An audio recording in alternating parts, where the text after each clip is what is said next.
शेतकरी मित्रांनो नमस्कार। आज तारीख आहे 19 नोव्हेंबर 2025। तर आता सध्या आपण राष्ट्रीय सुगी पश्चात तंत्रज्ञान संस्था म्हणजे national institute of post harvest technology येथे आपण तळेगाव दाभाडेला जे इथे शासनाचं ऑफिस आहे NIPHT तिथे आहोत। तर 17 तारखेला आम्ही इथं आलो होतो। तर 3 दिवसाचं इथं प्रशिक्षण होतं। नर्सरी मॅनेजमेंटसाठी 3 दिवसाचं प्रशिक्षण होतं। त्यामध्ये बऱ्याच गोष्टी आम्हाला इथं प्रॅक्टिकली बघायला पण मिळाल्या, काय थेरॉटिकली शिकायला पण मिळाल्या। इथं आल्यानंतर बरंच कळलं।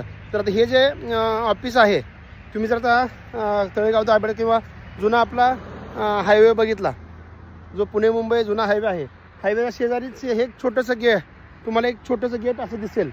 पण ॲक्च्युली हायवेनं जाताना हे एवढंच दिसते, पण त्याच्या आत ज्यावेळेस आपण जाऊ खूप काही गोष्टी इथं आपल्याला बघायला मिळतात। तर इथं आज आम्ही आल्यानंतर बरेच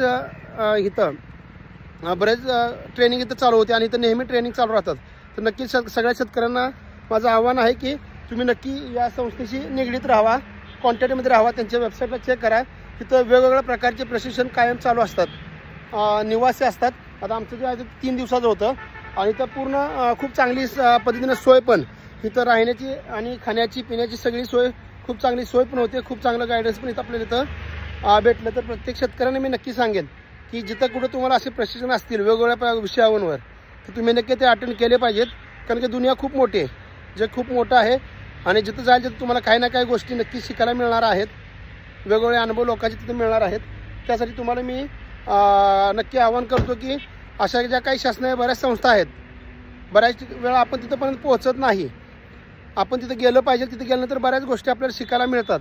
तर आता जेव्हा मी इथं आलो होतो त्यावेळेस बऱ्यापैकी आपल्या महाराष्ट्रातले बऱ्याच जिल्ह्यातले जे सहाय्यक कृषी अधिकारी आहेत त्यांचं पण इथं ट्रेनिंग चालू होतं। पोस्ट म्हणजे पालेभाज्या आणि फळभाज्या काढणी पश्चात जे काय म्हणजे प्रोसेसिंग असते किंवा एक्सपोर्ट असते, त्यानंतर त्यासाठी पण त्यांना खूप चांगलं तिथं ट्रेनिंग चालू होतं। आणि नक्की सर्वांनी हे जे काही शासनाने आपल्याला केलेलं आहे उपक्रम आहेत त्याचा आपण फायदा घेतला पाहिजे होता। आम्हाला जे प्रशिक्षण ठेवलं होतं त्यासाठी फी होती, मला वाटतं 3600 रुपये फी होती। त्यामधले फक्त आपल्याला 600 रुपये प्लस GST 18% म्हणजे 708 रुपये फक्त आम्ही तिथं भरले।